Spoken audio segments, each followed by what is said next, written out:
دجال کے فتنوں کی وجہ سے اہل ایمان سخت پریشانی اور تنگی کے عالم میں بھاگ کر دخان نامی ایک پہاڑ میں پناہ لیے ہوئے ہوں گے، لیکن دجال ان کا پیچھا کر کے پہاڑ کا گھیرا کر لے گا۔ اہل ایمان سخت بھوک اور تکلیف میں مبتلا ہوں گے، تب اللہ پاک حضرت سیدنا عیسیٰ علیہ السلام کو نازل فرمائے گا۔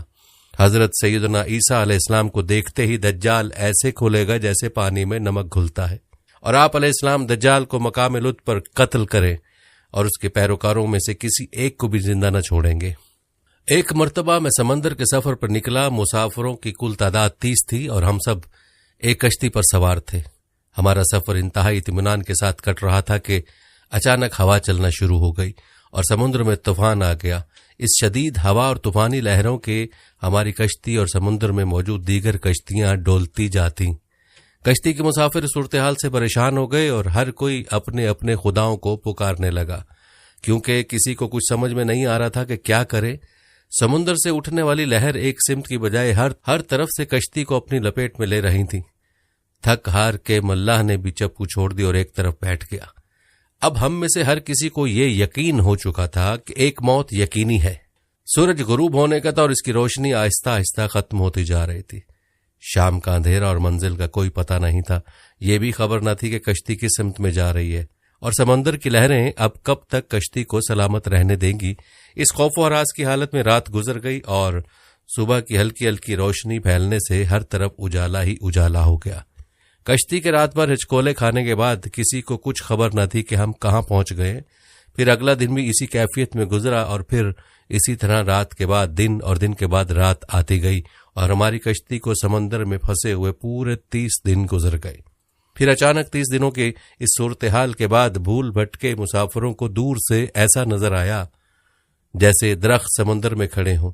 30 دن سے مصیبت میں پھنسے ہوئے مسافروں کو یہ مناظر دیکھ کر امید کی کچھ نظر آئی اور ملاح نے جلد از جلد وہاں پہنچنے کے لیے پوری قوت کے ساتھ چپو چلانا شروع کر دیے اور کشتی کو تیزی کے ساتھ ان درختوں کی طرف لے جانے لگا۔ کشتی میں موجود مسافر جنہیں یقین ہو گیا تھا اب موت کے سوا کوئی چیز نہیں، ان کے چہرے پر زندگی کی امید نظر آنے لگی۔ پھر کشتی جوں جوں قریب ہوتی گئی درخت صاف نظر آنے لگے۔ ملاح پوری قوت سے کشتی چلا رہا تھا کہ سورج غروب ہونے سے پہلے پہلے ان درختوں تک پہنچ جائے، تاکہ کہیں ایسا نہ ہو کہ اندھیرا ہو جانے کے باعث ہم اس آخری امید سے بھی ہاتھ دھو بیٹھے۔ پھر کشتی آہستہ آہستہ ان درختوں کی طرف بڑھتی رہی اور جب درخت قریب ہوئے تو سارے مسافروں کو یہ جان کر خوشی ہوئی کہ یہ سمندر میں واقع کوئی جزیرہ ہے۔ ابھی تو سورج مکمل غروب نہیں ہوا تھا کہ کشتی جزیرے کے کنارے پہنچ گئی۔ مسافروں کو اس جزیرے پہ اترے زیادہ دیر نہیں گزری تھی، درختوں کے درمیان میں سے ایک عجیب و غریب جانور نکلا۔ اس جانور کے پورے جسم پر بال تھے اور اس قدر لمبے اور گھنے تھے کہ یہ معلوم ہی نہ ہوتا تھا کہ جانور کا اگلا حصہ کون سا ہے اور پچھلا حصہ کون سا۔ سارے مسافر اس عجیب و غریب جانور کو دیکھ کر حیران و پریشان ہو گئے، کیونکہ ان میں سے کسی نے بھی اس سے پہلے ایسا جانور دیکھا ہی نہ تھا۔ اب اس پراسرار جزیرے کو دیکھ کر سب پریشانی میں مبتلا ہو گئے کہ یہ کیا بلا ہے۔ ایک مسافر نے دوسرے مسافر سے پوچھا کہ یہ کیا چیز ہے۔ جانور نے مسافر کی یہ بات سن لی اور مسافر کے جواب سے پہلے جانور خود بولا، میں جاسوس ہوں۔ جانور کے انسانوں کی طرح گفتگو کرنے سے تمام مسافر مزید پریشان ہو گئے، کیونکہ آج تک انہوں نے کسی جانور کو انسانی زبان میں بولتے نہیں دیکھا تھا، نہ سنا تھا۔ چنانچہ سب یہ سمجھنے لگے کہ ہو نہ ہو یہ کوئی جن ہے اور ہمارے سامنے آ گیا ہے۔ تمہاری جاسوسی کا مقصد کیا ہے اور تم کس کے لیے جاسوسی کرتے ہو؟ ایک مسافر نے ہمت کر کے اس سے پوچھا۔ میں جس کے لیے جاسوسی کرتا ہوں اسے تم سے ملنے کا بے حد شوق ہے، وہ تم سے باتیں کرنا چاہتا ہے، لہذا تم میرے ساتھ چلو۔ یہ سن کر تمام مسافر حیران پریشان چپ چاپ اس کے پیچھے ہو لیے۔ وہ عجیب و غریب جانور درختوں کے درمیان راستے سے ہوتا ایک پرانے محل کے سامنے جا کر کھڑا ہوا۔ محل کو چاروں طرف سے بلند و بالا درختوں نے گھیر رکھا تھا۔ مسافروں نے وہاں پہنچ کر پریشان نظروں سے اس کی طرف دیکھا اور پھر جانور کی طرف سوالیہ نظروں سے دیکھنے لگے۔ جانور پھر آگے چلا اور سب مسافروں کو ایک بڑے دروازے سے گزارتے ہوئے محل کے اندر لے گیا۔ محل کے اندر داخل ہوتے ہوئے سب نے دیکھا ایک بہت بڑا شخص زنجیروں میں جکڑا ہوا تھا اور رہائی کے لیے کوشش کر رہا تھا۔ ہم نے اس سے پہلے اتنے بڑے قداور اور اتنے زیادہ روب والا شخص کبھی نہیں دیکھا تھا۔ ایک مسافر نے ہمت کر کے پوچھا، تم کون ہو؟ میں کیا ہوں اور کون ہوں یہ تو تم جان ہی لوگے، پہلے یہ بتاؤ تم کون ہو؟ اس نے سوال کرنے والا مسافر سے پوچھا، ہم عرب قبائل لخم اور جذام کے لوگ ہیں۔ اور ساتھ ہی اس مسافر نے اپنے ساتھ بیتی اور یہاں تک پہنچنے کی ساری داستان بتا دی۔ اس قید میں جکڑے ہوئے شخص نے کہا، ذرا مجھے نخلستان بسان کے متعلق تو بتاؤ، اس کے متعلق کیا جاننا چاہتے ہو؟ ایک مسافر نے پوچھا۔ خبردار، ان قریب ان پر پھل لگنا بند ہو جائے گا، وہ قیدی غصیلے انداز میں بولا۔ پھر وہ مسافروں سے مخاطب ہوئے کہنے لگا، اچھا قبرستان کے دریاؤں کے متعلق تو بتاؤ۔ مسافروں نے کہا، دریا کے متعلق کیا پوچھنا چاہتے ہو؟ وہ بولا، اس میں پانی ہے؟ مسافروں نے کہا، ہاں اس میں پانی ہے۔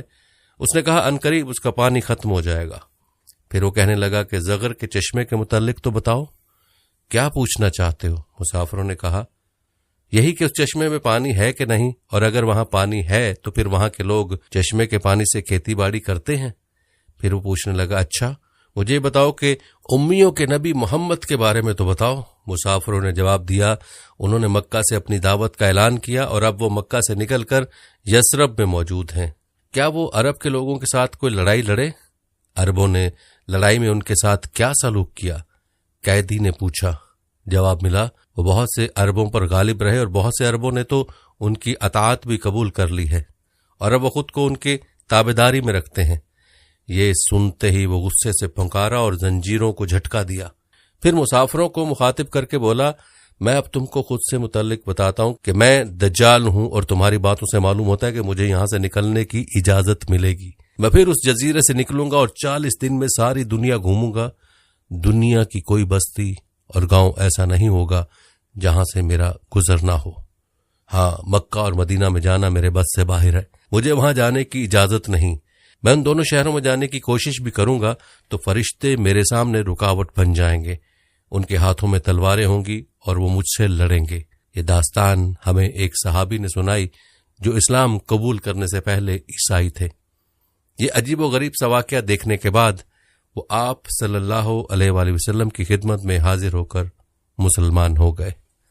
ناظرین اکرام، اگر آپ اس چینل پر پہلی دفعہ آئے ہیں تو سچی اور سبق آموز کہانیوں کے لیے چینل کو سبسکرائب ضرور کیجیے گا۔ آپ کی محبت کا بہت شکریہ۔